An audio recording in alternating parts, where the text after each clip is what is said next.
Good morning. It is Tuesday, June the 8th. I'm Shane Seeley and this is a CBC Morning Report. We start with a look at the education sector and trying to minimize the spread of COVID-19 at our educational institutions. And the Barbados Community College is one of those that is doing that. And they will continue to enforce COVID-19 protocols to minimize any chance of outbreaks at the campus. The word of this is coming from the Registrar, Roger Worrell. His comments came as he was addressing the orientation ceremony for the new students in the Certificate in Nursing Auxiliary Studies program. Here's what he had to say. We will be enforcing strict adherence to COVID protocols. Hand washing, wearing a mask, and social distancing will be strictly enforced from the time you enter BCC until you exit, because we have a responsibility to ensure your safety, not only of you yourself, but the staff at BCC as well. And so far, Barbados Community College has done a very good job ensuring that COVID does not enter these gates.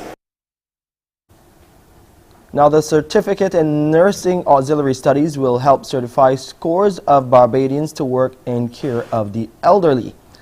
It is being offered through a partnership with Sagicor, which is constructing a residential community called the Estates at St. George. Dr. Janine Coma, a director with Sagicor Life and coordinator of the program, explains why the training is important. Skills are important and paramount, and they're the bedrock of the program. But we are saying it's not business as usual. As the speakers before me have all mentioned, COVID has changed the landscape that we live in. It has changed the landscape that we work in. And so persons who go to the estates or other homes are looking for superior customer service. And ladies and gentlemen, in Barbados, we know how to be hospitable. We know how to be hospitable. But what we are saying, we need to infuse that customer service in our everyday association with our jobs. The students were also reminded about the important role of nurses, especially during the COVID-19 pandemic, by the senior tutor in the Department of Health Sciences, Kieran Worrell. You could be called upon, you could be galvanized. COVID has shown that to us, where we had retired nurses who were asked to come back out and give of their service and whatnot. Several of our healthcare institutions were belabored by the effects of COVID-19. You're part of that now, and I need you to understand that this is not just a job. You are part of national duty. We're also getting an update this morning on construction at the estates in St. George. Despite some delays brought about by the pandemic, officials they're optimistic to get them open by next year. We've had several setbacks, quite naturally, because of COVID and because of the shutdowns and the pauses and so on. But right now, we are going full steam ahead to try to ensure that by the end of the first quarter of 2022, we will be opening our doors, at least to part of the community.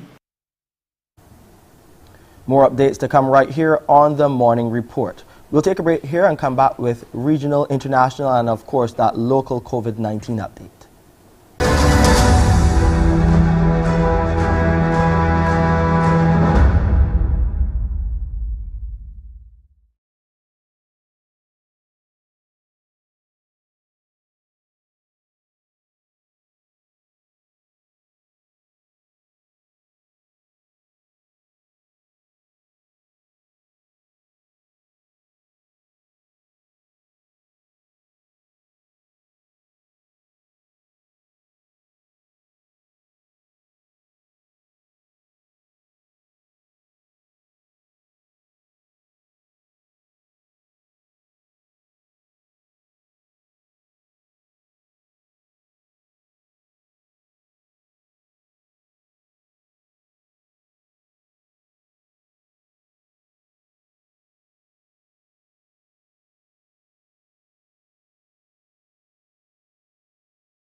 Looking at those COVID-19 numbers here in Barbados now, one person, a male, was identified as COVID-19 positive from 359 tests conducted by the Best Dos Santos Public Health Laboratory on Sunday, June the 6th.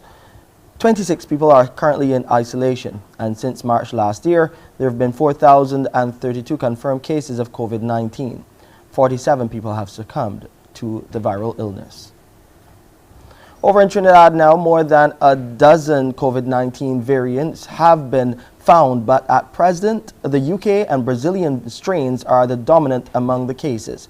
Professor of Molecular Genetics and Virology at the University of the West Indies, Dr. Christine Carrington, confirmed this during yesterday's Ministry of Health COVID-19 update there. More in this TTT report.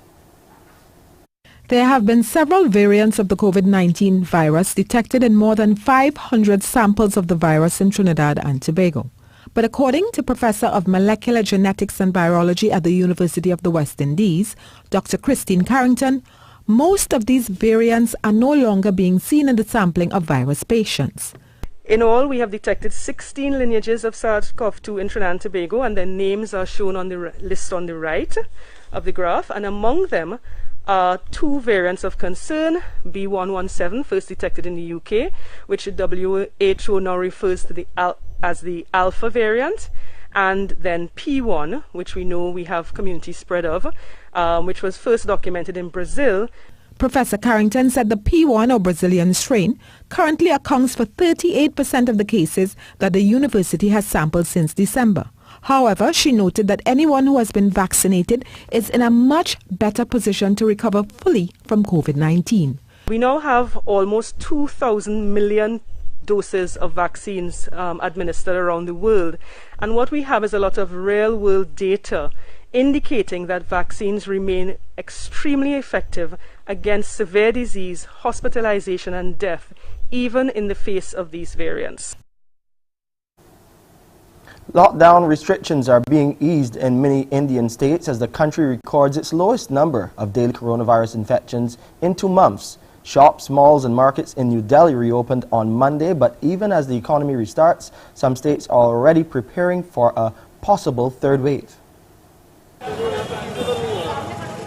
The crowds are back on the streets in Delhi.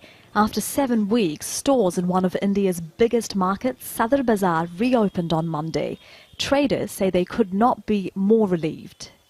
Everybody, of course, is very happy because at one part we were losing our livelihood and also living in the fear of coronavirus. So definitely each and every trader of the market is very happy that finally both things are on the better side.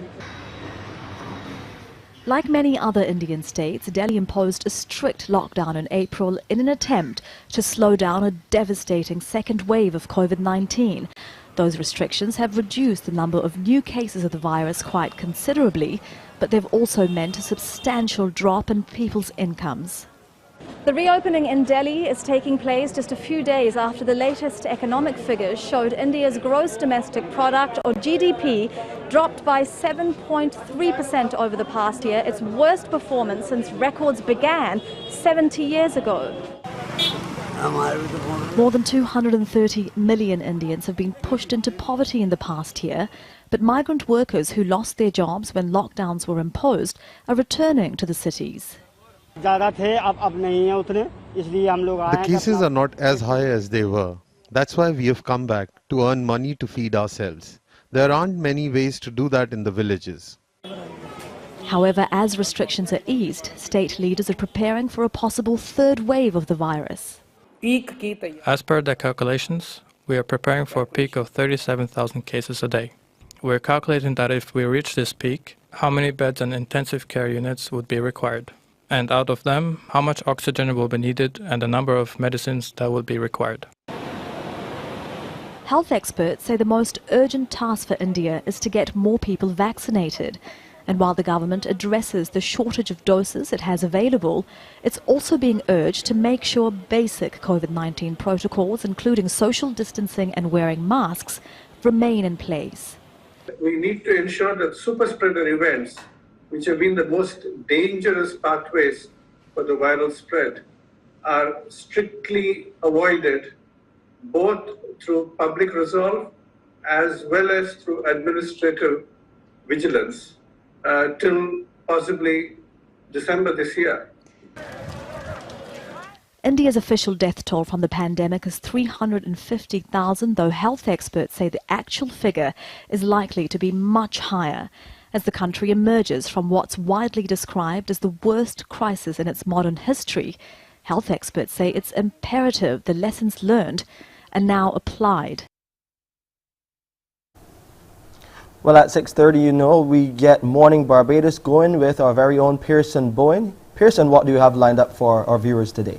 Well, coming up today, Shane, we will continue to celebrate the creativity of Barbadians. We'll get to hear a little bit about an ongoing art exhibition, Inside Out, as Artists Alliance hosts that. So that's one avenue through which you'll get to celebrate that creativity. Another is when we turn our next chapter and we'll meet an award-winning Barbadian author of the book Loving Brothers. She will join us to tell us about what's within the pages of that book.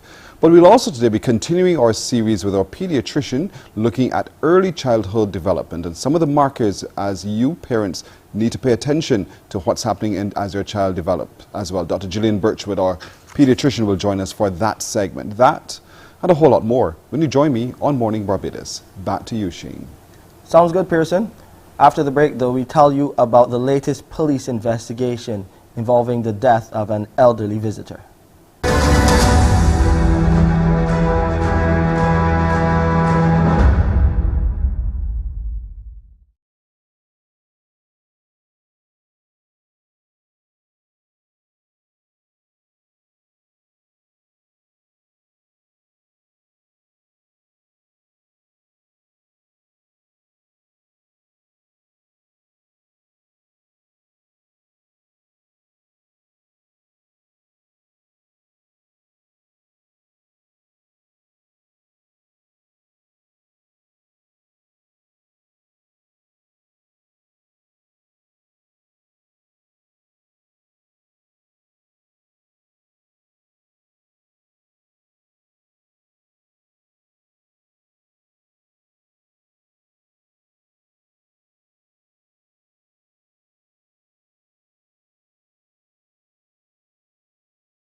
Lawmen are this morning continuing their investigations into the death of a 74-year-old English visitor.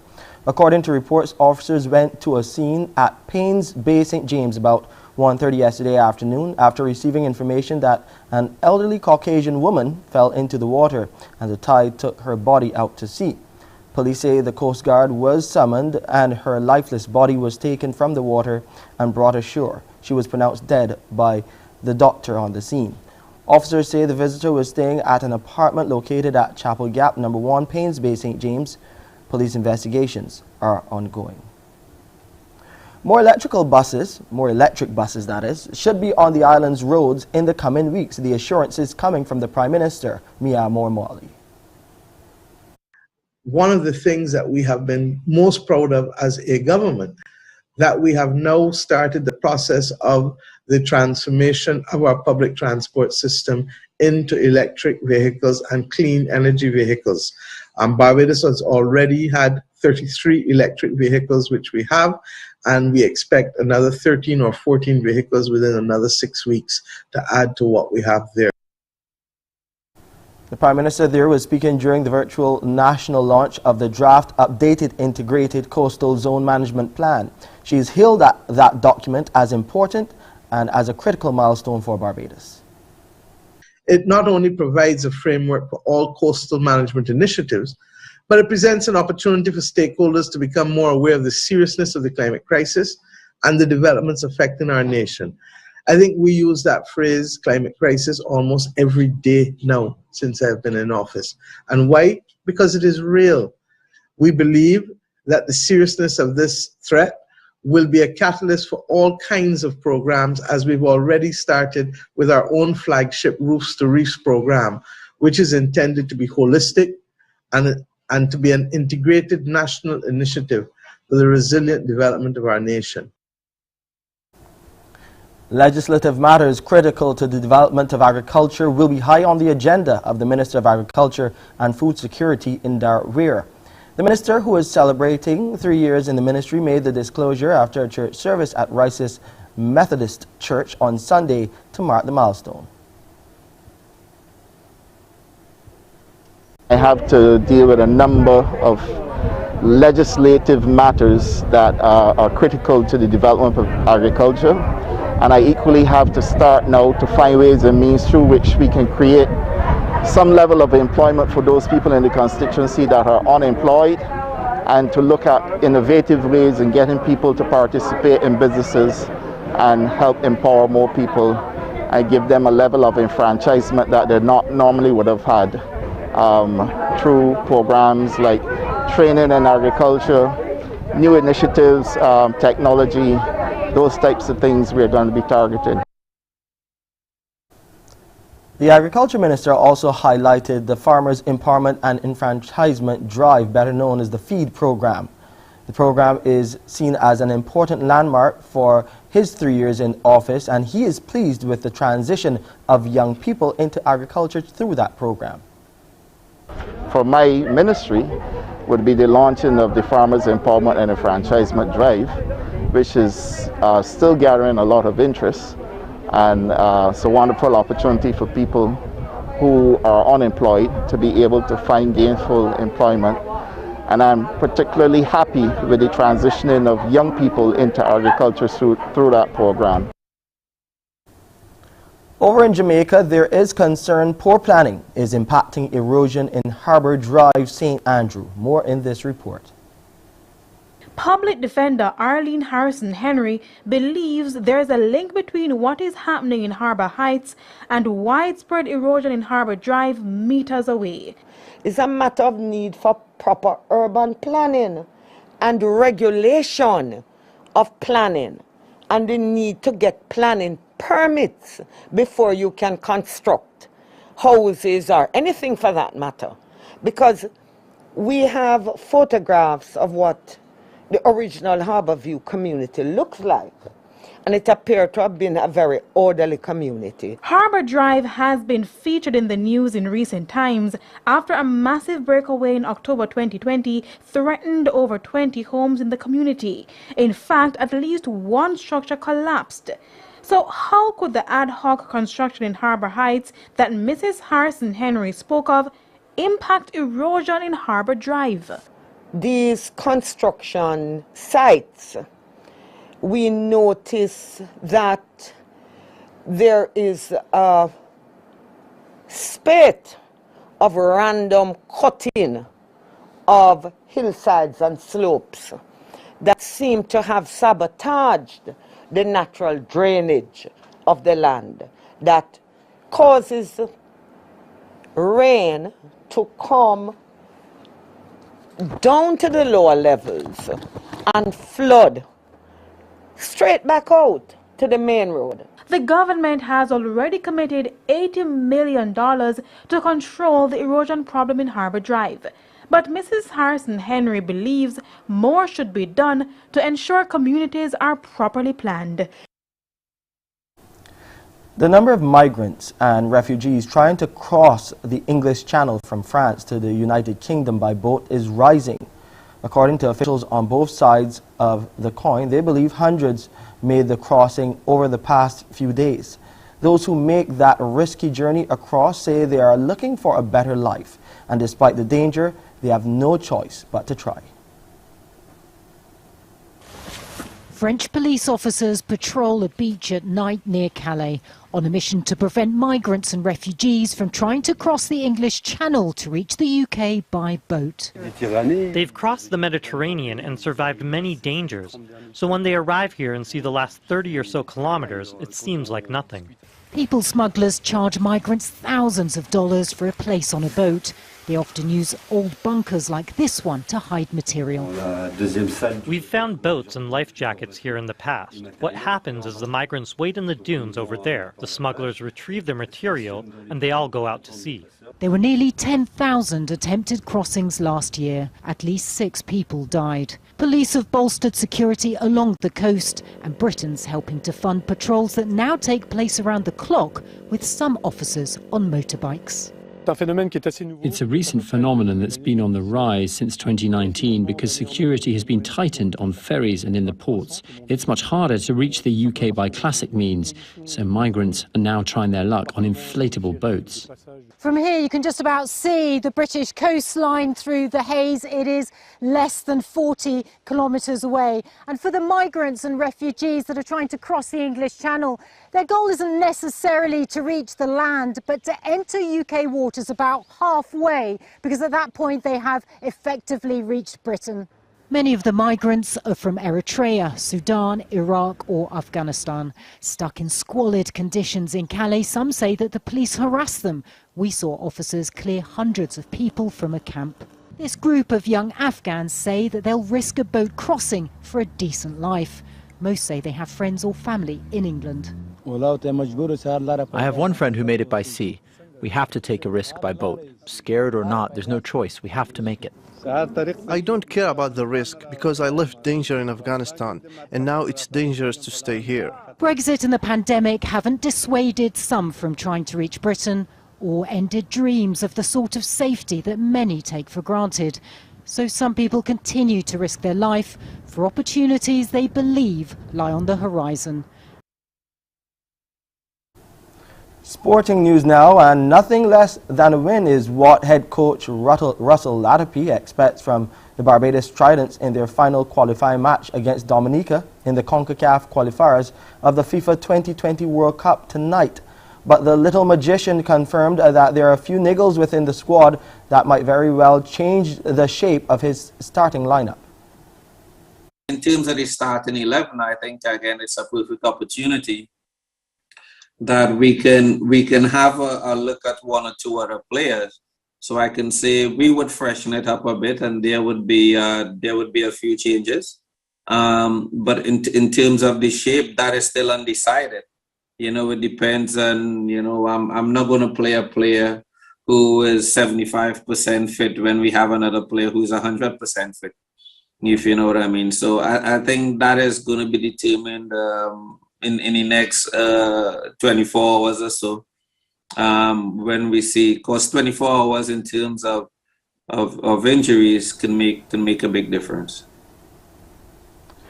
Speaking during a media conference ahead of tomorrow's clash, Latapy also confirmed that the injured Kishmar Primus, who is the first choice goalkeeper, is struggling to make the Dominica game and could very well make room for Liam Brathwaite in the starting 11.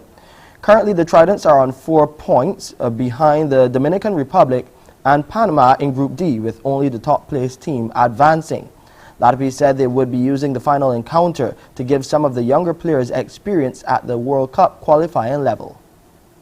We have people who are fighting for pride and prestige, and to get up the table, the higher the rankings you get and the more games you win, it puts you in a better position in terms of your member association. But again, you know, what we've seen for them so far, they're a very physical team. They're not afraid to get involved and be physical. So we have to be prepared for that. We know that we have some important games coming up in the next month, which is Gold Cup qualifying. It's been a situation that we know we have some players that we've used over the last 2 years, and we want to strengthen the squad and have a squad that could compete at all levels. We know that there's some positions that we would like to strengthen. I think we have a couple of young players here. So again, it might be throwing a few of them in at the deep end. Focusing now on West Indies cricket, well, before we get there, that game is set for tonight, 7 p.m. Barbados time. And now going to cricket, taking 20 wickets will be one of the keys to victory for the West Indies when they face South Africa in the upcoming Betway Test Series in St. Lucia. That's according to the head coach Phil Simmons. He was speaking ahead of Thursday's start at the Darren Sammy cricket round. Speaking to the media yesterday evening, Simmons said the bowling unit is well prepared and it's a matter of getting the balance right in the team.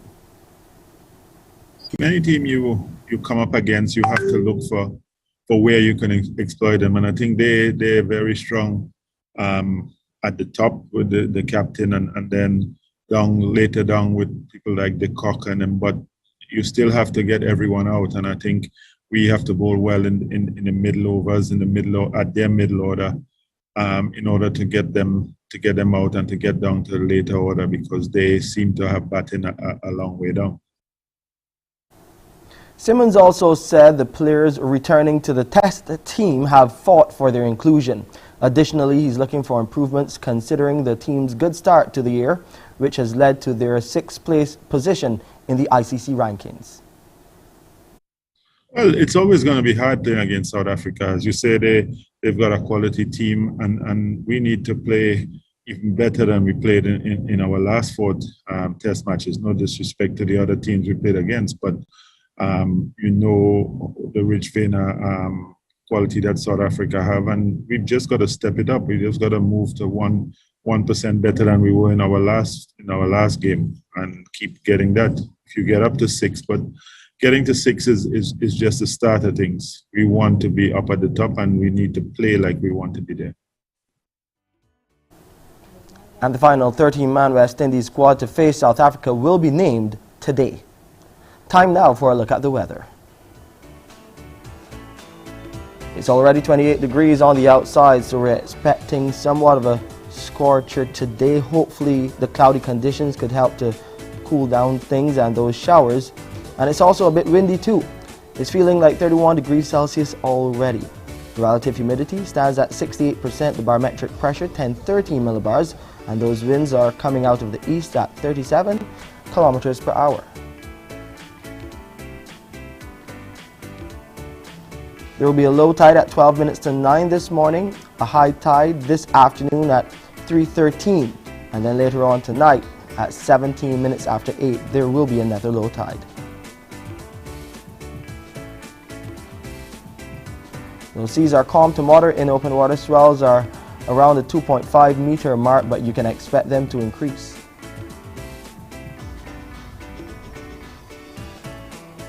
There's a haze outlook in effect as a slight layer of dust is covering the island, but there will be a mix of sunshine and clouds today here in Barbados with a few brief scattered light showers. And tonight we'll get a mix of clear skies and clouds with a few brief isolated light showers. Today and tonight over the Lesser Antilles, the picture is for partly cloudy to cloudy skies at times with a few scattered light to moderate showers.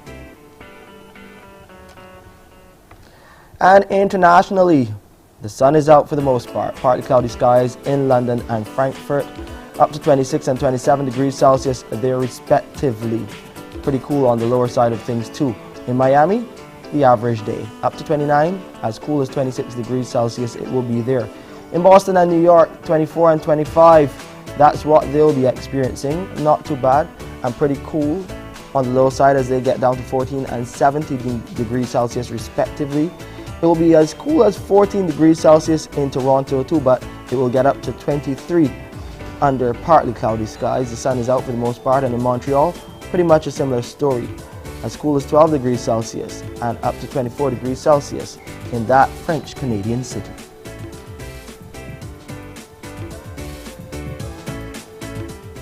And that's it for this edition of the Morning Report. I'm Shane Seeley. Morning Barbados starts now. Wake up, wake up, wake up, wake up. Barbados, get up. Good morning. Good morning, Barbados. Good morning. Good morning to you. Good morning. Morning, morning, morning. Good morning to you. Good morning. Morning, Barbados. Good morning.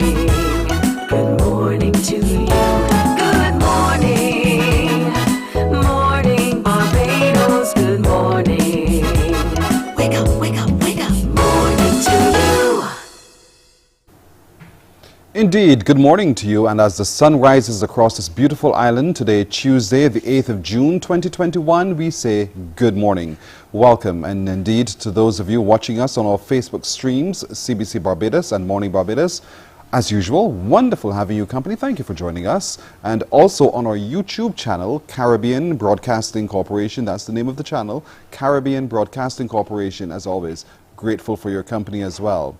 Now today, we'll walk with our real estate agent as we look at some of those issues that could happen when relationships break up, like divorce. And we begin to look at those property settlements. How can the real estate agent help you unravel all of that and make your way through safely?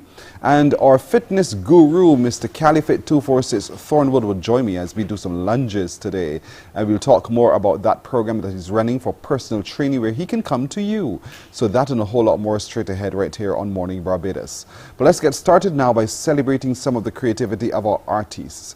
And we are joined this morning by Onika Small, who is the curator of Artists Alliance Barbados. Good morning to you, Miss Small. Good morning. How are you doing today? I am doing well. Thank you for asking. How are you doing? I'm making it good. Oh, I like that. You're making it good. And you're working now with this art exhibition, Inside Out. Let's talk a little bit about the theme, first of all. Why did you choose that theme, Inside Out? What does that mean? Okay, so the exhibition is around the work of an artist named Hedy Kleinman. She has been locked here since March last year. She usually comes for the winters, but she's very much a part of the art scene. So as with a lot of us who've been in lockdown, she was locked inside, and from that she drew literally from a different place than she's ever drawn from before. So she's created a whole body of drawings, and these drawings she has donated to charity. We're working with the Optimists, and they're going to be selling those. So Inside Out is literally the inside of her and her feelings and expressions being expressed on these pieces of paper. That's going to make it pretty interesting because not only are we getting an insight into her mind and her experiences, her emotions, we'll also be challenged to see whether or not we identify ourselves with those pieces as well. Where is the exhibition? It's being held in Norman Center. Let me just say they're abstract pieces. One of her ways of expressing has been abstract expressionism, which generally is that you're drawing from your insides or you're creating something through an expressive way. So it may, some of them look and resonate with maybe animals or feelings, but they are not realistic drawings by any stretch of the imagination. Generally, people are scared of exhibitions, art exhibitions, because they don't know what it means. So how can you help educate us so that when we look at a piece of art, we understand it, or at least we begin to work our brains in that direction? I would say the first thing with education is that you have to immerse yourself in the experience so that when you want to learn English, you start reading English books and you go into English things. The same thing with art. So I say to people, you know, the best thing for you to do is to start going to exhibitions. We are in Norman Center, so it's a very public space. It's in a mall. You don't have to feel intimidated that you're going to a gallery. You come into Norman Center. We're going to be there on Saturdays from 10 to 4, and I'm usually there, or one of the other members of Artists Alliance Barbados, and we are very friendly and we interface and we explain the art, and we generally have very good conversations in Norman Center about art. And because it is in a public space, a mall, people are less intimidated to come in. I like that. A seductive art journey taking me away. So you're playing right away on the emotion, you're playing right away on those senses that we all have, that seductive art journey taking us away into our own realm of thinking. Exactly, and a lot of it, for a lot of us in lockdown, was not a pleasant place to be. And we were taken definitely away. We were taken to a different space and time and being. And a lot of us were put through the ringer, for want of better words, emotionally, physically, and financially. Yes. But in this dark space, a lot of us have found different talents or different ways of expressing. So I think it's very interesting. You know, when you look at this piece here, because they're done not with necessarily with well, what's the word here, Pearson? I'm lost for the word right now. But what did she work with when she created this piece of art? Right. She calls it her magic pen. That's it. So it's it's a it's a liquid tip metal pen with like flowing ink. So she's really working with the ideas of flowing. In Norman Center, we have some pieces where you can see the process of how she got to this particular, or not this particular drawing, but how she gets to the drawings. And then she started with using paper, what she had, which is what a lot of us did during lockdown as creatives. We looked around and we used what we had to still express ourselves. So some of these drawings are actually like on the back of calendars or notes and that kind of stuff. And they're also on poster.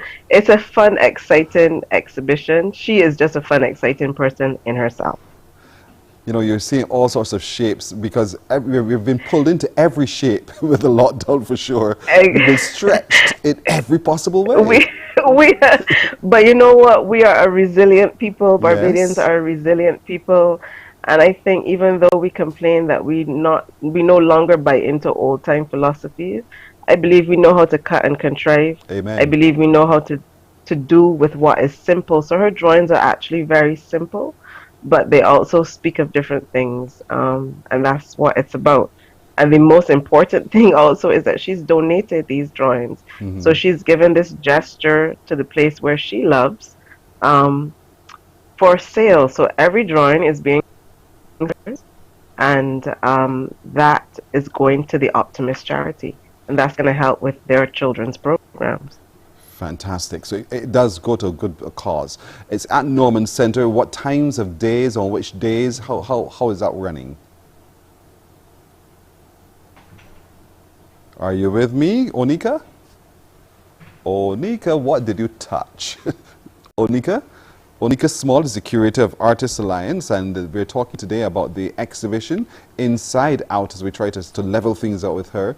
As you know, it is on at Norman Center. What we want to find out is on which days, at what times, and what are some of the protocols that are being observed so that we can really come and enjoy the work of our visitor to our island who spent significant time here, but who during the lockdown period took her time to go inside of herself and to draw from there and bring it out. And now she's donating her art to the cause and raising funds for the Optimist Club as they support some children. So we want to hear more about the exhibition Inside Out, ongoing at Norman Center. And as soon as we get that sorted out, we'll be able to connect with her once again so that we can hear even more. And how can you now also avail yourself not just of the exhibition but of pieces of art to adorn your own little unique space as well. So it is going to be an opportunity not only for us to be able to view the art, but to also own the art. Onika, you're back with me. What did you touch? I am the most technologically challenged human being in the world. So you can imagine what this shift to the virtual world is doing to me. Yes. But I've always said you have to get online or get left behind. Amen. And we cannot get left behind. We cannot get left behind at this point in time. Many mouths to still feed. I'd like to challenge you now, knowing what you've just said to me, to do that in art. Craft it for me. Let's see this adjustment to the technological world and what that represents for you on the page. But I think we already are. I can't tell you that I am because you can see I can barely operate my phone. But I feel I will rise to that challenge. I will rise to that challenge for sure. We have partnered. All of our shows are. We usually do now a virtual as well as a real opening. Yesterday we had a virtual launch in Norman Center. We have partnered with another company to help us sell the work, quickly.com.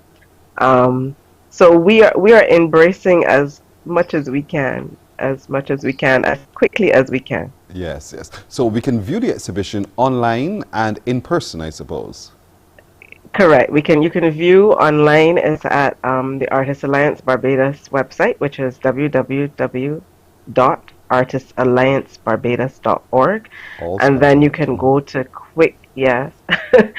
all spelled out. So Artists Alliance and Barbados. And then you can go to quickly to actually purchase the pieces.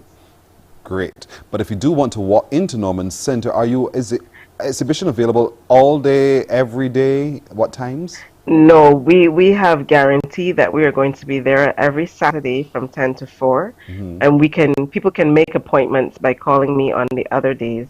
I'm usually there on every day during the week between 8:30 and 1 o'clock when I go and pick up my son.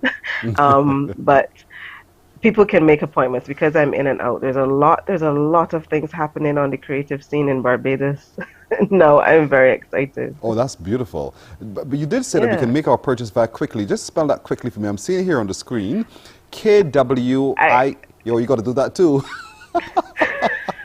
I no, I can't even see the screen to spell it. That's That's all the right. problem. But it's quick. KWIKILY. KWIKILY. So it's quickly. They will get you your work quickly. So it's a play on the word quickly. Yes, yes, yes. But it works. It works indeed. So the art It in the works. exhibition is called Inside Out. It's a seductive art journey Inside Out. taking me away. And of course, you know, it's available online. You can watch it online or you can watch it in person, but you need to call. It's only on Saturdays. It's only a short period of time on Saturdays, 10 a.m. to 4. I'm so excited as we have up the Artist Alliance website and you can see some of the other things we're Yes. working on. Yes. I know about that, but we have realities, we have COVID diaries. We Mhm. have a lot of work going on. So thank you very much. Well, that's brilliant. I mean, so let's get online, everybody, to artistalliancebarbados.org and avail ourselves of all of this. The other piece to the side I see there, which is reality, the exhibition, and all reality can Reality, yeah. shift. Or realities It can can. shift. This exhibition is at the Argentine Embassy. It's curated by a wonderful curator named Zoe Osborne, Mahogany Culture. I would encourage everybody to go and watch it. That too is by appointment. We're in COVID time, so we have to observe every single Yes. protocol and keep Barbados safe. Yes. I mean, it's a great outing, I think, for families as well. You know, don't think, and when I say outing, yes, in person you can, but your outing can also be online. And we want to encourage you, as we right side her again, we want to encourage you to really avail yourself of these art exhibitions. They will expand your mind as you explore all of the possibilities through the work of our artists as well. So we want to encourage everyone to jump in here and to get to an exhibition as soon as possible. Exactly. And you know what? When you get to an exhibition, purchase some work. Yes, I was coming to that too. Artists need, thank you. We need to sell work. We have families to feed. We all suffer. We are all in it together. Yes. Can you imagine pieces of art in every Barbadian household, home, owned and created by a Barbadian? Wouldn't that be beautiful? That has been my dream for maybe decades. I remember saying, not only in a Barbadian home, I would like to see them throughout the Caribbean and throughout the world. We have Barbadians throughout the Caribbean and throughout the world. So if we really start to just support our own, inside out, the drawings are $100. You can't go wrong. I tell people, even if we've also partnered with Frame and Art Company, and they're willing to frame these pieces as well. Or you can inexpensive ways to frame. So you could buy a piece $100, help out a family. You could go to realities at the Argentine Embassy. You could just go online. There's artist studio tours that does stuff with a variety of artists. The NCF has been supporting. So we also have to support our own as individuals and private citizens. You know, you said that so well, I don't want to say anything further. I'm going to just... Got you, right? Onika Small, thank you so very much. Thank you so very You're much for welcome. having me on. You're very welcome. Enjoy Onika your Small, day. likewise to you, Onika. Thank you so much. Onika Small is the curator with Artists Alliance. Don't forget, the exhibition is on Inside Out and Realities, of course. All can be seen online, but of course you purchase and you get it quickly. KWIKILY. Yep, and you can get your piece of art, just $100. Get it framed as well, and you are good to go. It'll look absolutely beautiful in every space in your home or in your office or as a gift. Wouldn't that be delightful? So we encourage you to support the exhibition. We're going to take a break right here, and we're coming back with more on Morning Barbados. Morning, morning, morning. Good morning. Good morning to you.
Minutes now to go to the hour of 7 o'clock. And you know, sometimes while you're reading, you can't wait to get to the next chapter. Well, neither can we.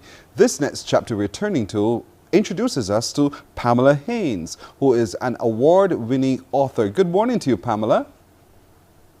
Good morning, and good morning, Barbados. Thanks for having me. You're very welcome. And you're joining us from the United Kingdom.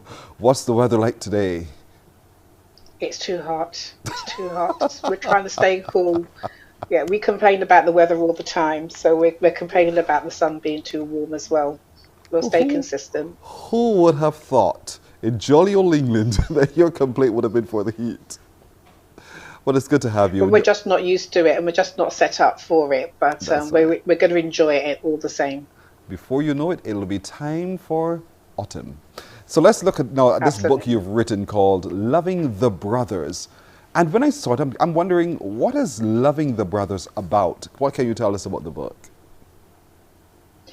Yes, I wrote Loving the Brothers back in 2018, and it was published by Marcia M. Publishing House based in Birmingham in the United Kingdom. Loving the Brothers, I have three main protagonists, three women, three black women. One of them is of Bajan descent, and they meet up and end up in relationships with the Morgan brothers just behind me there, as you can see in the shot. Yes. The three brothers here, who are Manley, Junior, and Marcus Morgan. And the book examines how they fall in love, what married life is like, and some of the challenges to their relationships as well. So that's in a nutshell, without giving away too much. That in a nutshell is what the book is about. Just by the image alone, there are three different types of men. One is a priest. The other has a Rasta hairstyle and locks, it looks like. And so they're going to be challenged by those particular ideologies that those individuals represent. And then in the book, I suppose, we're trying to figure out how do you, one, keep the marriage, and how do you, when you relate with each other, share your stories, and what kinds of advice one gives to the other. Yes, I mean, the brothers are very close. As you can see from the picture, they are attending a funeral. It's their father's funeral, and it's the first time that the brothers have been together for quite some time, and it's the first time that they're meeting the women as well, that the women get to meet each other and talk quite frankly about what's happening in their relationships.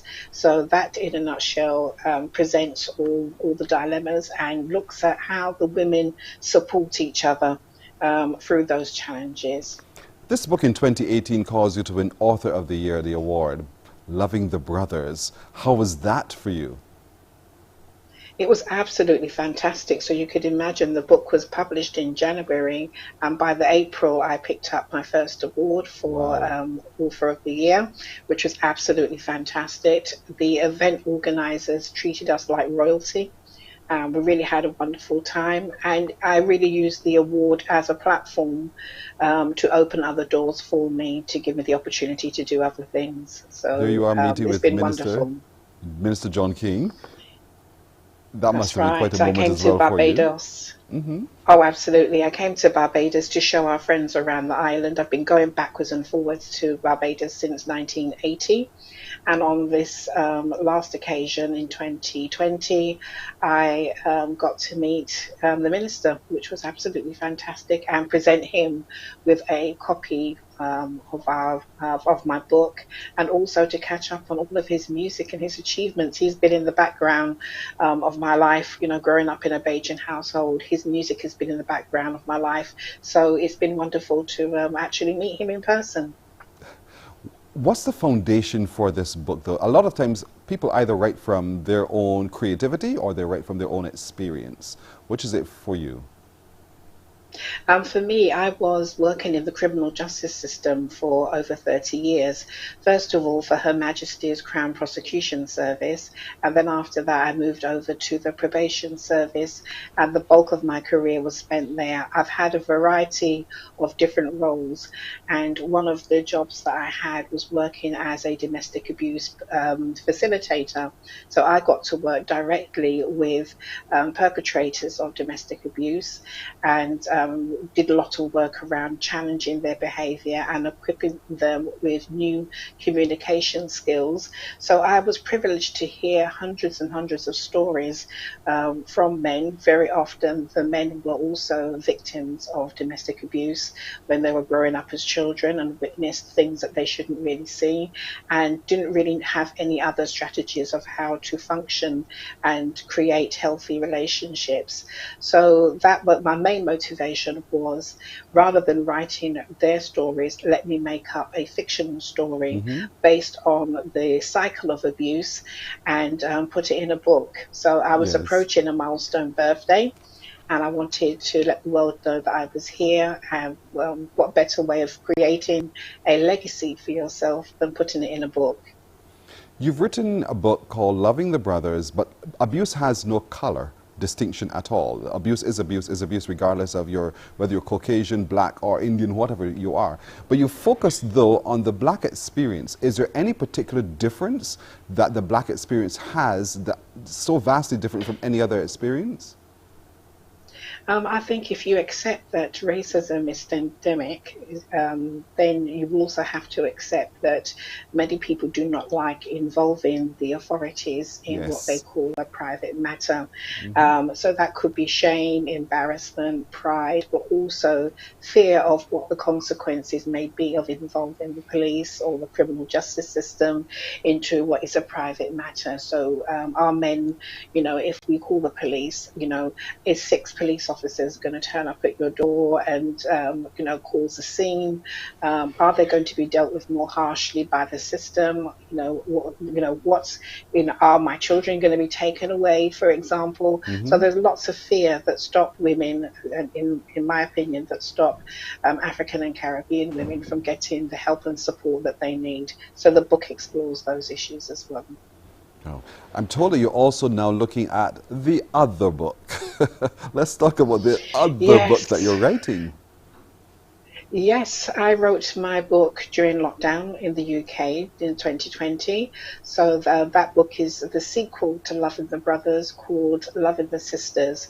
So I finished that book in August 2020, and I'm at the stage now where I'm looking to publish the book later on this year. So to all my fans in Barbados who are waiting for Loving the Sisters Part 2, I can confirm that it's happening. I'm looking at November 2020.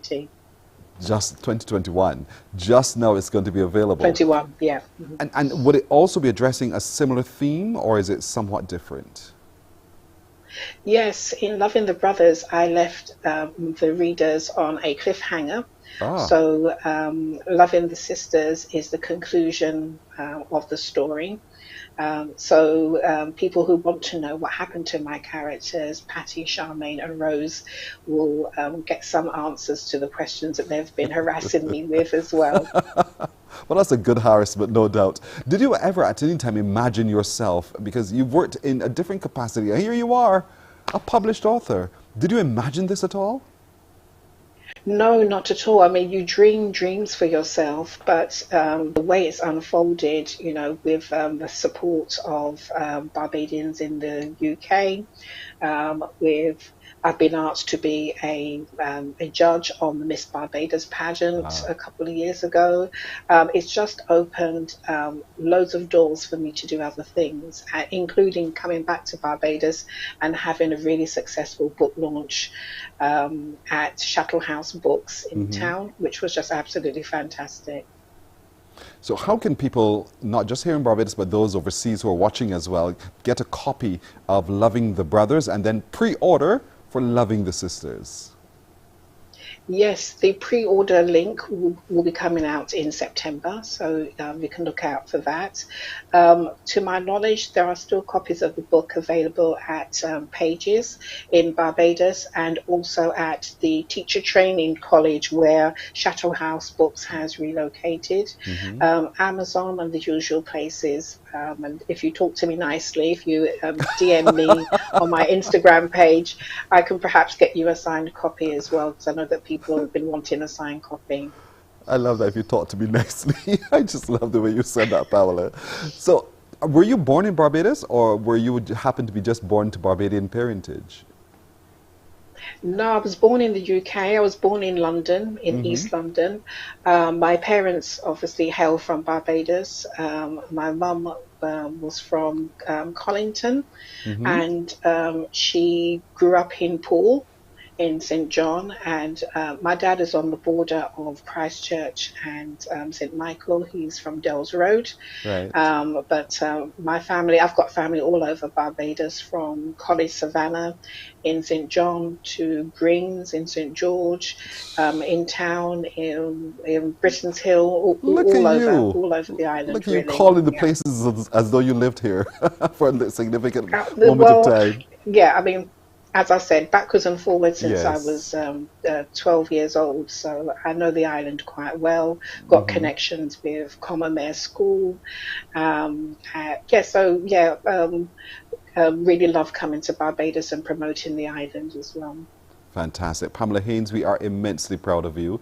And so we're happy that we've been able to at least know more about Loving the Brothers. It's available, folks, at the Pages bookstore. It's available from Amazon. It's also available on Instagram. Talk to her nicely. And of course, the pre-order to the book Loving the Sisters will be available very, very soon, so that we can all begin to read the pages of this exciting novel. So Pamela Haynes, thank you so much for joining us today from the United Kingdom, and much success with your future writings as well. Right, we're going to take a break right here, and we are back with more on Morning Barbados.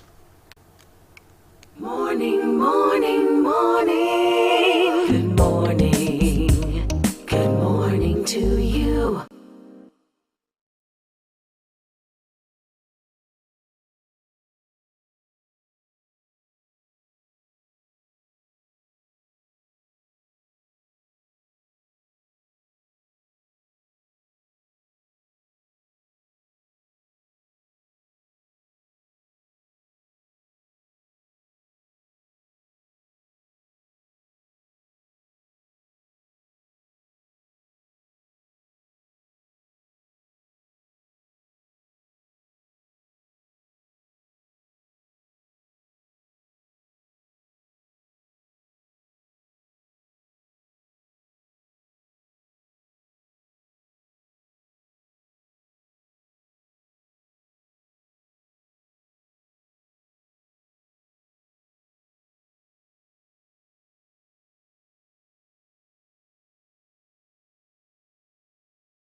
Morning, morning, morning. Good morning. Good morning to you. As we approach the top of the hour, still to come, a look at some of those early childhood milestones with our pediatrician. But it's time for us to get the very latest in the news. Here's Shane Seeley. Thank you, Pearson. Leading our 7 a.m. headline news, students and teachers have been warned to expect strict enforcement of the COVID-19 protocols at the Barbados Community College. The registrar, Roger Worrell, made the comments in his address to the orientation ceremony for the new students in their Certificate in Nursing Auxiliary Studies program. Here's what he had to say. We will be enforcing strict adherence to COVID protocols. Hand washing, wearing a mask, and social distancing will be strictly enforced from the time you enter BCC until you exit, because we have a responsibility to ensure your safety, not only of you yourself, but the staff at BCC as well. And so far, Barbados Community College has done a very good job ensuring that COVID does not enter these gates. Now, this certificate in nursing auxiliary studies will help Barbadians to work in the care of the elderly sector, and it is being offered through a partnership with Sagicor Life, which is constructing a residential community called Estates at St. George. Dr. Janine Coma, the director with Sagicor Life and the coordinator of the program, explains why the training is critical. The skills are important and paramount, and they're the bedrock of the program. But we are saying it's not business as usual. As the speakers before me have all mentioned, COVID has changed the landscape that we live in. It has changed the landscape that we work in. And so persons who go to the estates or other homes are looking for superior customer service. And ladies and gentlemen, in Barbados, we know how to be hospitable. We know how to be hospitable. But what we are saying, we need to infuse that customer service in our everyday association with our jobs. One person, a male, was identified as COVID-19 positive from the 359 tests conducted by the Best Dos Santos Public Health Lab on Sunday, June the 6th. 26 people are currently in isolation, and since March 2020, there have been 4,032 confirmed cases of COVID-19 here in Barbados.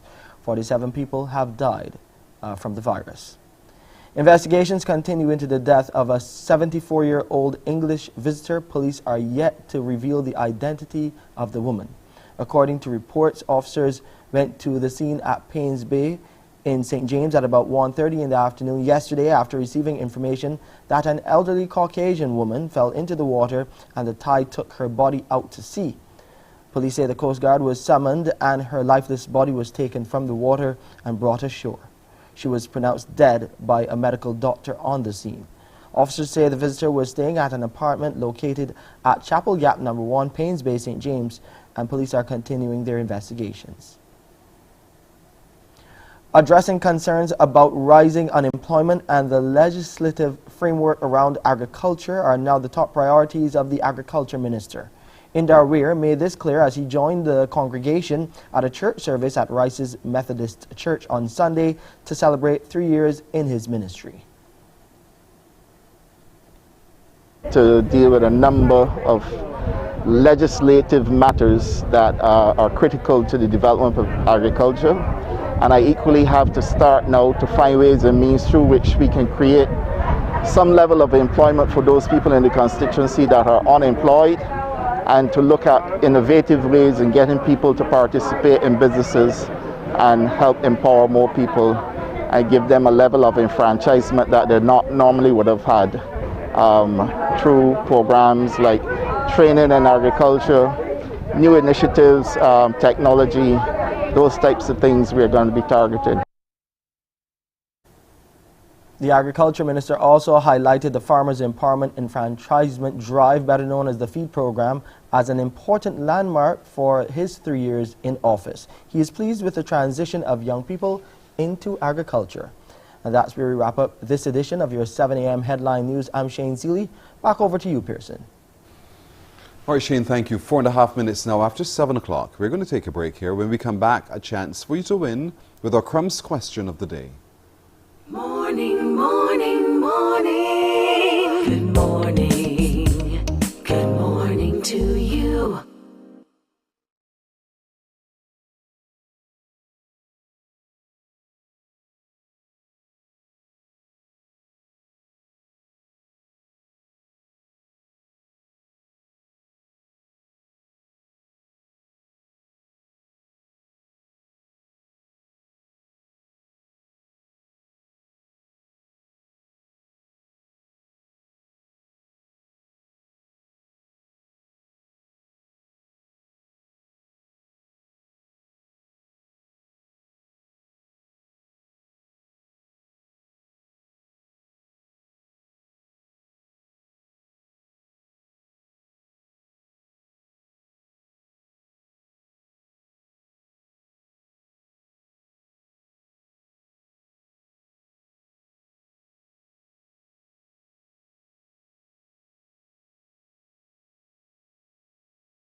Where are you calling me from? Don't rush the brush. Where are you calling me from?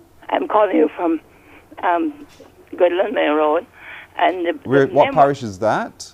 St. Michael. Thank you. And what's your answer? The answer is 1622. Antoinette? 1627, sorry.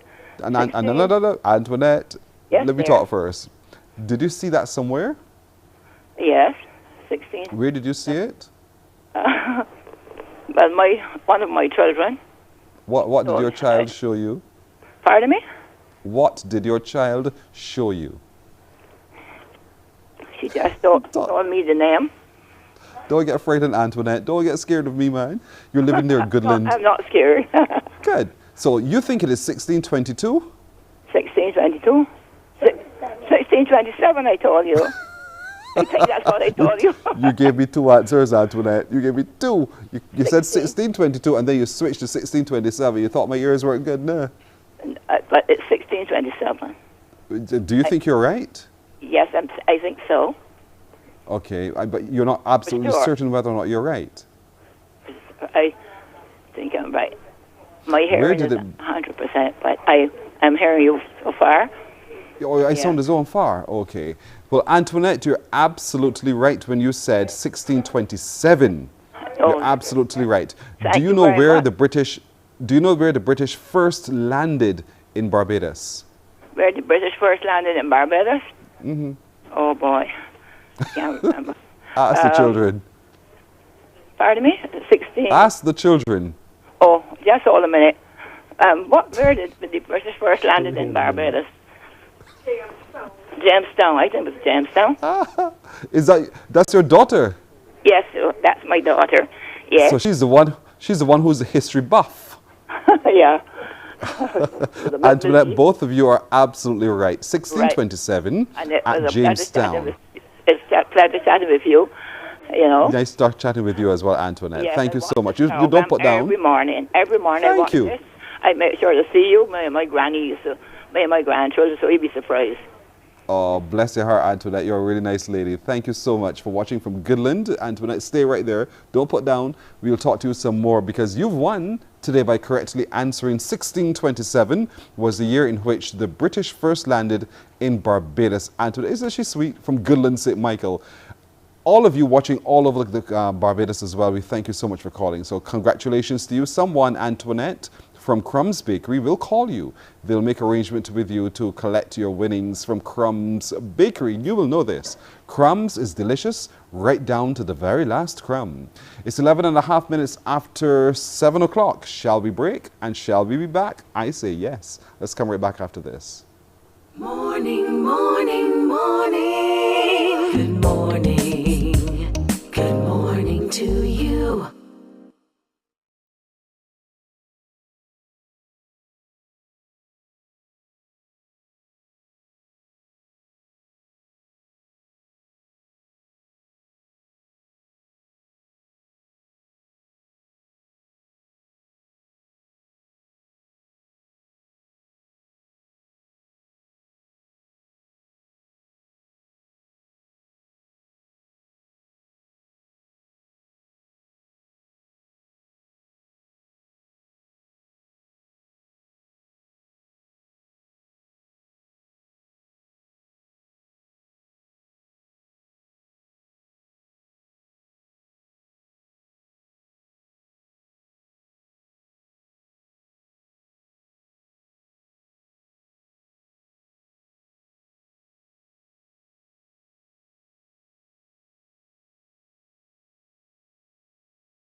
Morning, morning, morning. Good morning. Good morning to you.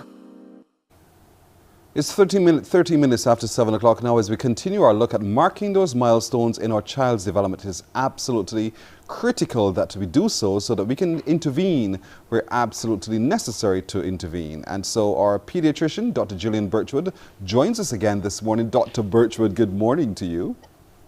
Good morning, Pearson. How are you today? I'm well. There's a glow all around you that makes you look very angelic this morning. My mother would be very amused. So let's continue our conversation looking at these early childhood developments. The last time we spoke, we were talking a lot about premature babies. That's how we ended the last time. And children who are differently abled. We can easily begin to mark those with children who are what we call regular. But then how do we mark the milestones of children who are differently abled? So the preemie is one. We talked about that. Let's look at those who are born with other kinds of, whether it's cognitive or physical disorders. Where do you think we can start there? Well, for children who are differently abled, it's really important to customize what you expect for each child. Each child is very different, and if they have cognitive difficulties, physical difficulties, how they develop is going to very much depend on exactly what that difficulty is. So, for example, if you have a child with cerebral palsy, very often their milestones may be affected mostly physical, and there may be cognitive deficits. Whereas if you have a child who has Down syndrome, a lot of the milestones will be both mental and physical. But to answer your question, you have to look and know each child. And that's why it's very important for any child who is differently abled to be consistently followed by a provider who gets to know them. And so they will be aware when they've made progress. Parents are excellent at being able to tell you the progress that their child has made. And even if they don't follow the standard milestones, the parents are a goldmine of information to help you understand what progress your child has made. So together with a team, including the doctor, occupational therapist, physical therapist, child psychologists, and other professionals, speech therapists, for example, we will study each child and understand which areas of their development are perhaps moving a bit faster, because there may be areas of development that are more typical and we'd expect them to follow a typical pathway. And if the problems are confined to one particular area, then we'll have to see how each child goes as they develop. And again, parents are very good at flagging if there's a particular area where they've noticed a problem with their child.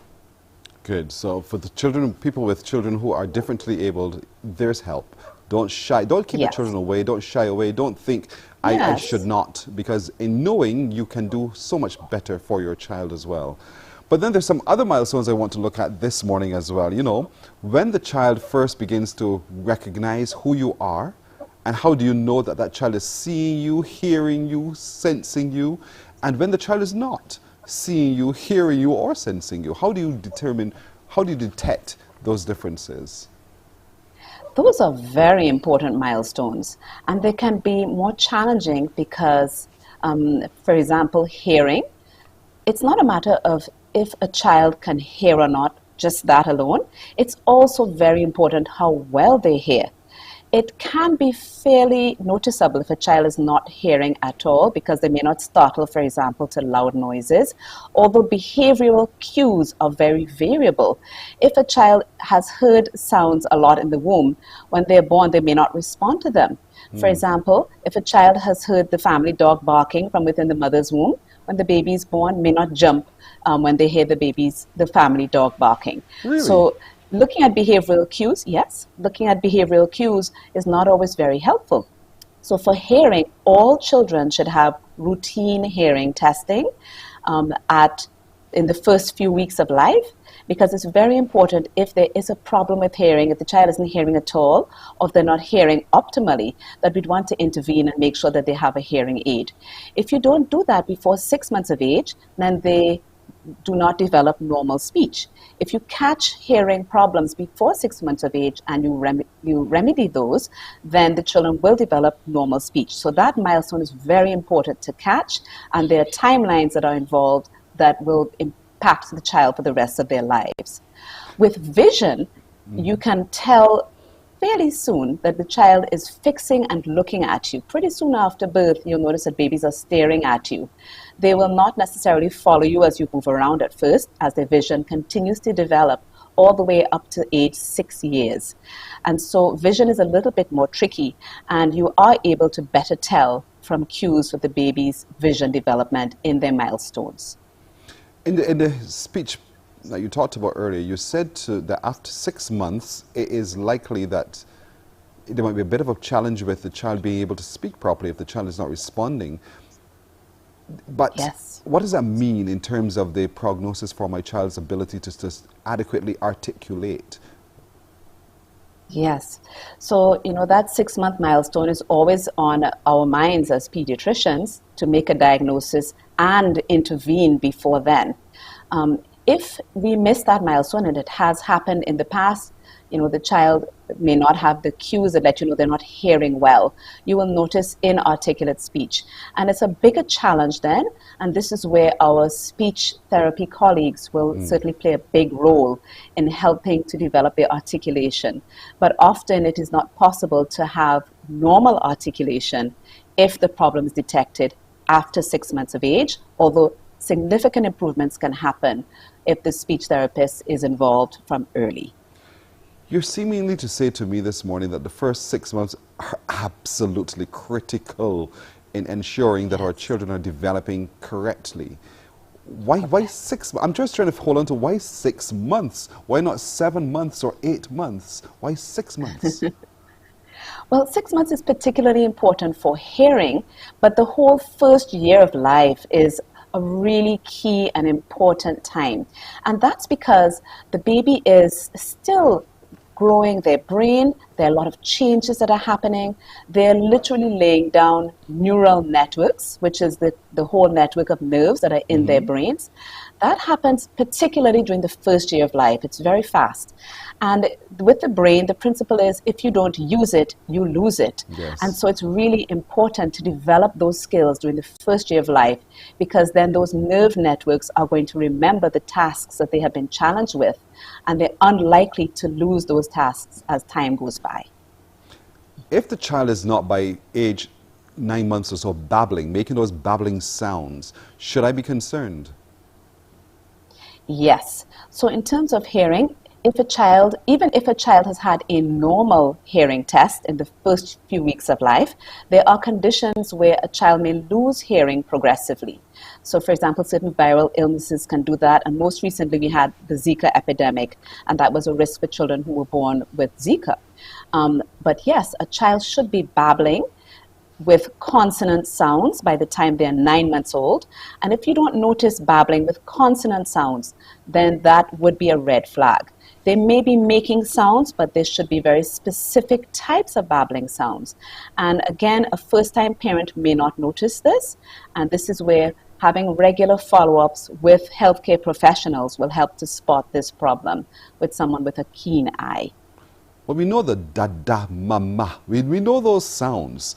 But yes. And that's all we know for a child. If the child does not say that, then we're forcing the child to say it. Say da-da, mama. And you're saying that there must be, you're laughing at me, that there must be, I get the consonant sounds. At what stage do we go past the consonant, and at what stage then, if the child does not go past those consonant sounds, should I be concerned? Well, from between 9 months and 12 months, you will definitely see a gradual buildup in how the child is responding to you, because it's more than just the sounds that they will be making. It's also how they're receiving what you are saying to them, because they understand a lot more than they're able to say. And by the age of a year, we expect them to be able to say mama, dada, and 1 or 2 other words. And parents are often in competition to get the babies to say mama or dada first. So true. It's boasting rights. But they should be able to say mama or dada and 1 or 2 other words by the time they're a year. They should be squealing and imitating your sounds by 6 months, consonant sounds by 9 months. And so those are some of the little early milestones that we look for. And hearing problems are not the only reason why you might have a delay or you may not see these normal milestones. Children with autism may not develop these typical speech patterns as well. You just walked right into my next question. How do you then define that child? How are you able to monitor that child with autism and being able to correctly diagnose autism? Well, the diagnosis of autism is something that may take some time, but there may be early cues that a parent should look for.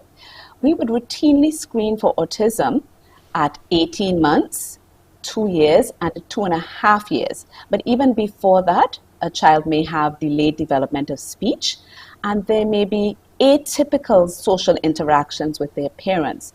So most children will normally look to their parents for the hugging and the affection, and you will see them making eye contact, watching their parents' social cues and copying them. Whereas parents of children who later are diagnosed with autism will describe that they didn't really feel that that baby was the cuddly baby compared with their others, or didn't really seem to be quite as comforted when they were upset by their parents. Or they may have noticed that they didn't really copy what their parents were doing. So there can be little subtle cues. And for first-time parents, these are particularly hard to notice.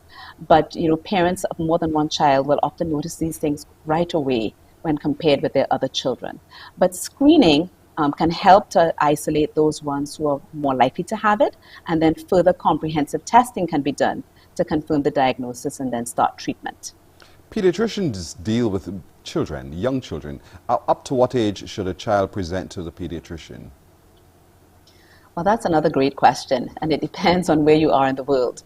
I train in the United States, and children are seen up to the age of 21. And that was often quite interesting because we'd see the children and then their children.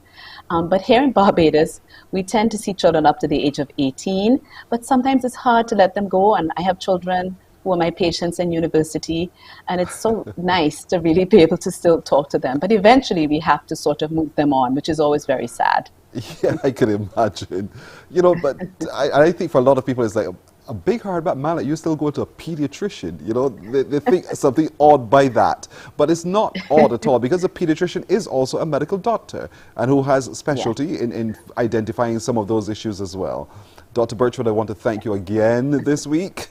We're gonna, what's going to happen next week. We're coming back at you because we're continuing to help parents settle in their own minds how their children are developing, and to be able to intervene as early as possible so that you raise the child that is very good at communicating and very fit for society as well.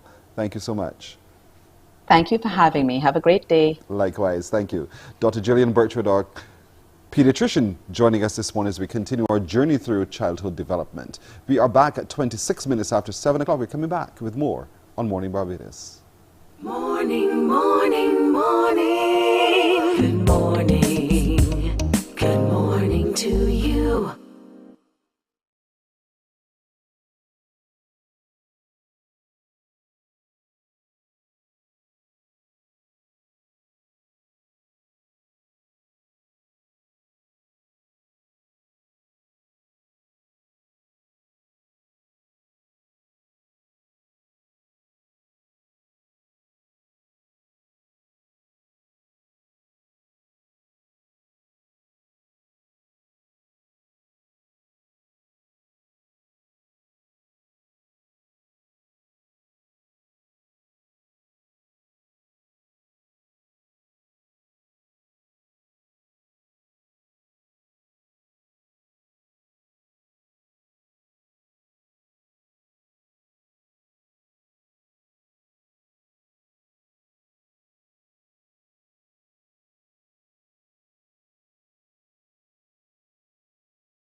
Morning, morning, morning. Good morning.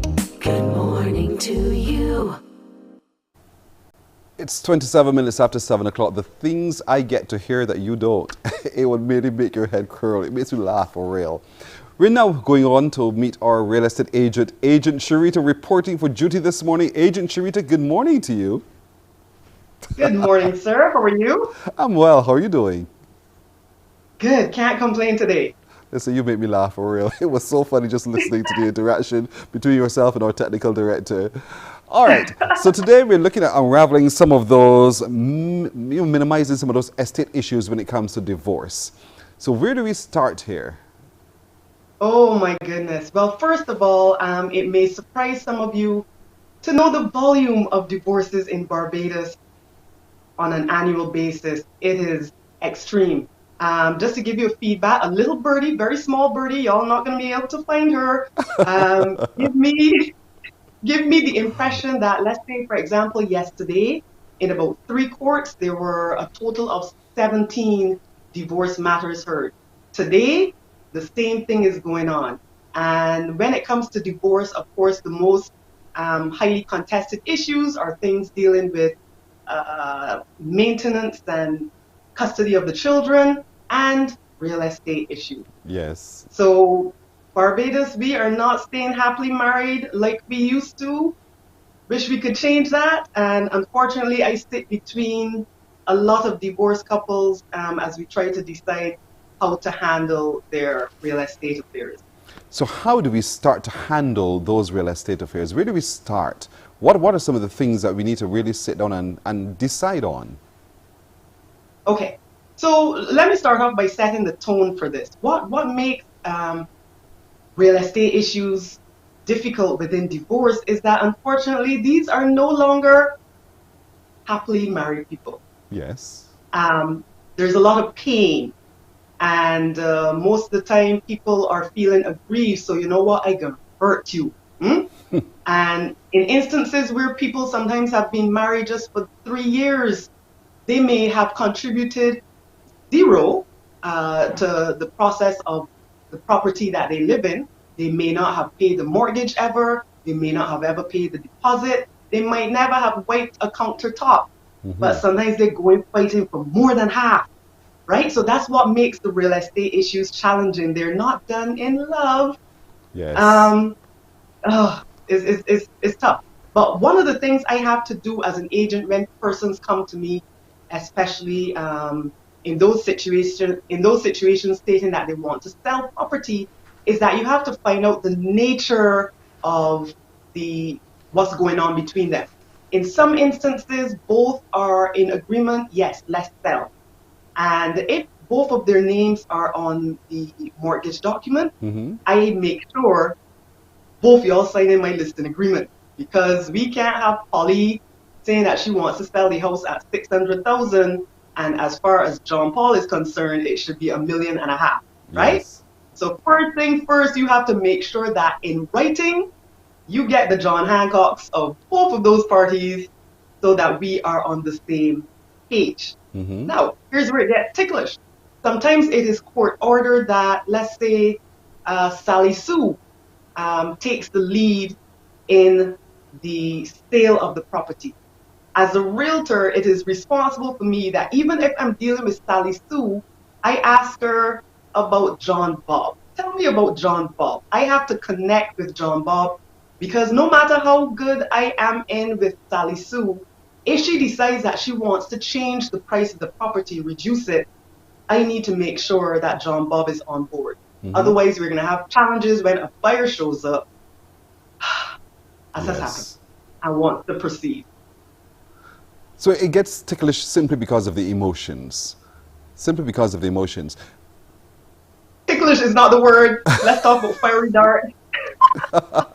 But you would want that couple to be able to sit down and agree on what one is a fair price for the property if it's going to be divested through sale, or in some instances one wants to take over the ownership, the lease on the property, or the mortgage on the property. How can the real estate agent help us to unravel that? Right. So in first instance, I am not attorney. Let me put that disclaimer out there. The attorneys are way above my pay grade, so I give them what is due to them, right? Yes. I usually try to get attorney guidance involved when dealing with the owners, because at the end of the day, each interest has to be represented. And remember, I do not know most of the time the backstory of who agreed who unfair who, and I try not to get into that. The main thing is to ensure that both of these parties have a say. Usually I have sat down between a divorcing couple once, never again. The tension that I felt, my chest got tight, it didn't work out, person. It didn't work out. So if I'm dealing with one party, especially if they're taking the lead, once I hear what they want to price it at, etc., I try to find out separately the contact details of the other person, and it's my job to be friendly with them too. Otherwise, they may not cooperate. But in instances where, for example, they are not on the same page, I then have to try to connect with an attorney, because I am not going to put a property out there unless both parties feel that it is being handled fairly, right? So that's the tough thing. So then it brings us to then, what would a realtor consider to be a fair settlement? Or is there such a thing as a fair settlement? Fair in divorce? Listen, I have seen doctors work all their lives, and because the spouse know that they're a doctor, they're going for everything. Fair in divorce is what I've seen when a husband and wife come to me amicably and say, Sharita, we've agreed on this, we want to do this together. And, you could see that, look, they don't want the stress and strife. And that does happen. I do get that. But most of the time, it is persons in distress, persons in pain, persons hating. So I don't know if fair is a word that they would use in their vocabulary when it comes to divorce settlement. So then, what do you want the divorcing couple to know about the real estate agent here? Because the real estate agent has been now called in to help settle the sale of this particular property. What do you want them to appreciate about the role of the real estate agent? Right. My job is exactly that, to settle the real estate matters. So you have to understand that even though you think that Pollyanna has hurt you for the last 25 years, I don't know that, and I am not going to take side. I'm just dealing with, this aspect of the property. What I would say is that when you come to the table, try to be, don't be greedy. I see a lot of greed in this. Don't be greedy. At the end of the day, the more you are trying to grab onto that is perhaps not rightfully yours, extends the process of the divorce, and that's what makes it overtly painful. And work towards a common goal. If the common goal is, selling the property and splitting up the assets, and we agree to that, trust my foolish advice on what works and what doesn't. And try to work with me and stop trying to lash out at the other person, right? That's the fastest way divorce issues can be handled as regards real estate. Let cool heads prevail, in other words. Let the cool heads prevail, because you're trying to reach the full stop. And in trying to reach the full stop, therefore, don't mess up the opportunity to reach the full stop.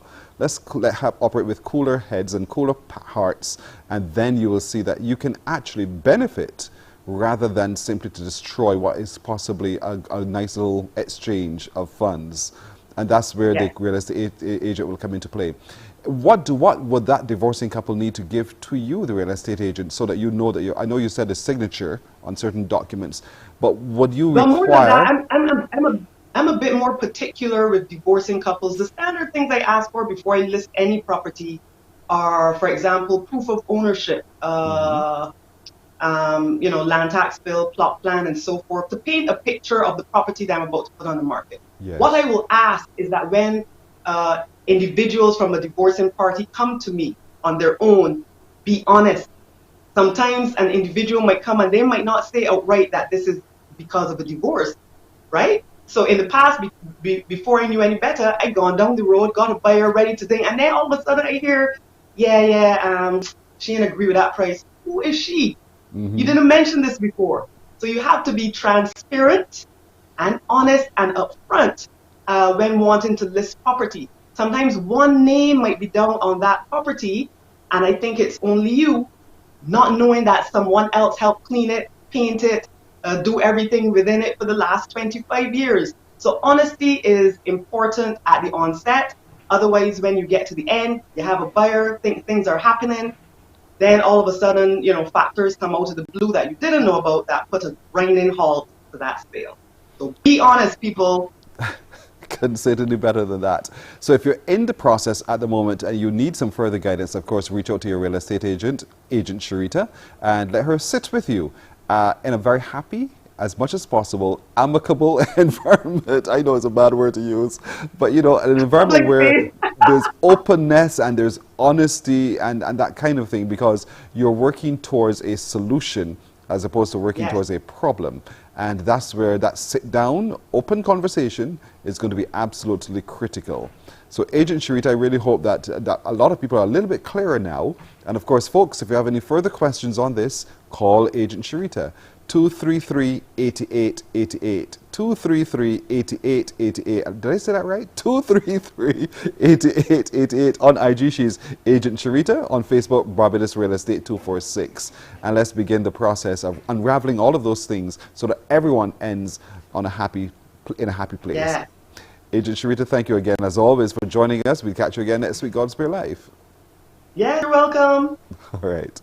Agent Sharita signing out this morning with us right here on Morning Barbados. All righty then. I ain't lunging here. Thorne is going to be doing it. I can see the fellas in the studio looking at me and looking at like, Pearson, you make his sport. We're coming back after this break. Morning, morning, morning. Good morning. Good morning to you.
Morning, morning, morning. Good morning. Good morning to you. So we're 17 and a half minutes now to go to the hour of 8 o'clock. I ain't lunch yet. Thorne will do with that in just a moment. But let's continue our look at healthy living conditions now. And we're talking a little bit about making it from home, making those things that add value to the foods you eat, in your opinion, but using healthy things in which to adorn our salads. Loquessa Broom herself has done for us a healthy mint and coriander dressing, and we want to share that video again with you just in case you're interested in preparing your salads today. Take a look at what she's done from home. Hi, Morning Barbados. Morning, Mr. Pearson. My name is Loquessa Broom, I'm a chef and I'm here today to show you how to make your own homemade mint and coriander dressing. It also could be used to marinate your chicken breast. If you have your chicken breast and you feel to do something different, it could use on your lamb chop or your rack of lamb. So let's get started. I already washed my mint and coriander. I have some vinegar, salt and pepper, lemon zest, some mustard, honey, and olive oil. So the first thing I'm gonna do is I'm gonna add my vinegar. You could use any vinegar you like. I have rice wine vinegar. You could use red wine vinegar, apple cider vinegar, or regular vinegar. It doesn't matter. I'm gonna squeeze half a lemon. But first I'm gonna zest it because I need a little zest in it.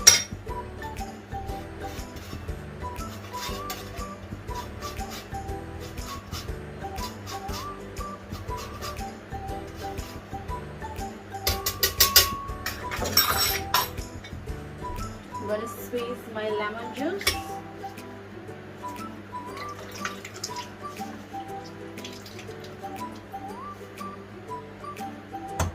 And then I'm gonna start with my emulsifying. Basically, I'm gonna add my oil to my vinegar. So I'm gonna turn the blender on and emulsify the oil into the vinegar. I'm gonna add my salt and pepper.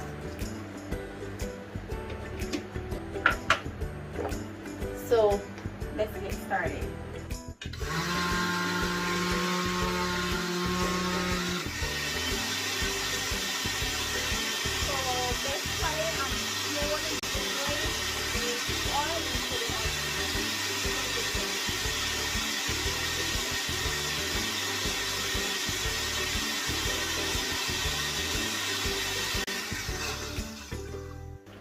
So basically I'm drizzling the olive oil into the vinegar to get a kind of thick consistency.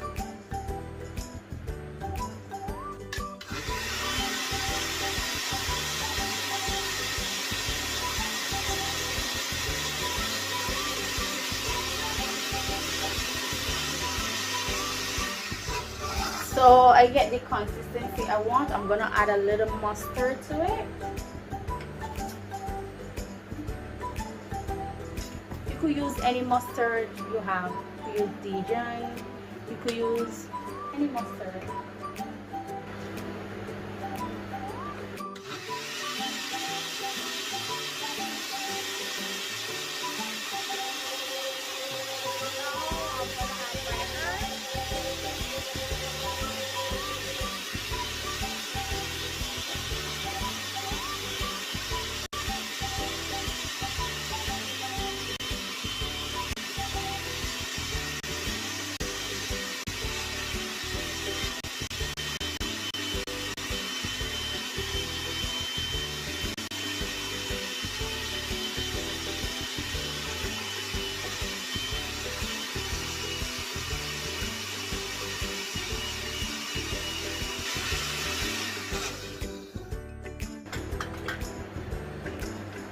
I'm going to check the consistency that I have to see if that's the consistency I would like.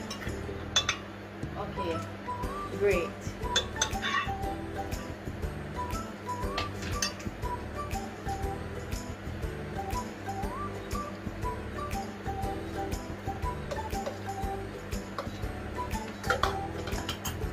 I'm going to add my honey to sweeten my dressing because I like mine a little sweet. So yeah, you don't have to use your sweet, but I like mine a little sweet to take out some of the acid.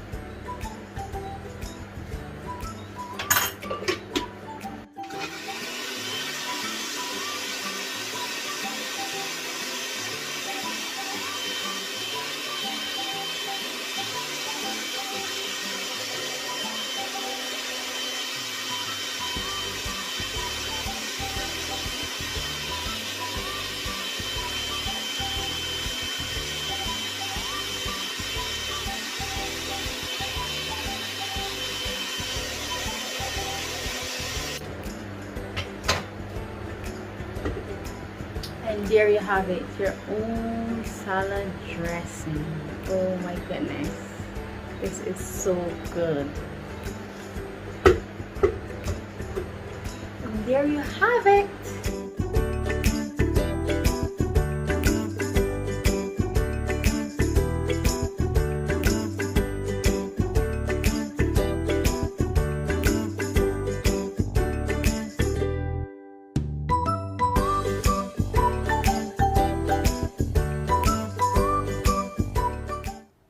Look, Chris, look at what you're gonna done to me again. The mint and the honey just did it for me, girl. Isn't that really delicious looking? For sure, it must be deliciously tasting great too. And of course, if you have any interest in doing one of our Make It From Home videos and sending it to us, contact us at morninbarbados@cbc.bb. That's MORNIN Barbados@cbc.bb. You know, we don't say morning here with a G at the end. It's MORNIN Barbados@cbc.bb. Any Make It From Home, whether it is to be in the kitchen, you're doing some things outside, what it is you're doing at home, we'd like to see. So share it with us as well. Whether you do your own video, it doesn't have to be professionally done like Loque says, but you know, whatever you can do, send it to us by email to morninbarbados@cbc.bb, and we are good to go. If you can't do it yourself, then just call us or just send an email as well, and we'll be happy to work with you to see how we can do that together. Deal? Deal. 10 minutes now to go to the hour. Let's take a look now at this enterprising young environmentalist, Miss Marshall, Maria Marshall, who continues to bring greater focus to what's happening in our environment. And she will be launching her first movie very soon. Take a look at the trailer. After the break, we'll come back and share that with you. Morning, morning, morning. Good morning. Good morning to you.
Morning, morning, morning. Good morning. Good morning to you. So we're 7 minutes now to go to 8 o'clock, and very soon we'll share with you that trailer for the upcoming movie produced by Maria Marshall and her team. And you have it? Well, since we have it, let's take a look at it. How can one even think of littering our beaches and mangroves? But let's keep spreading the word. The sea is polluted.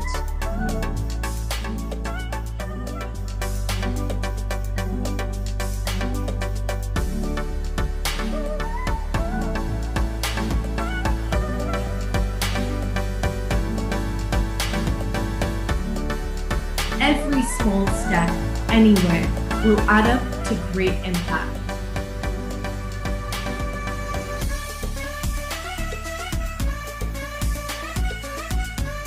Cheer up for your commitments. Maria, we only have one ocean and we must protect it. We will do our part here in the Maldives.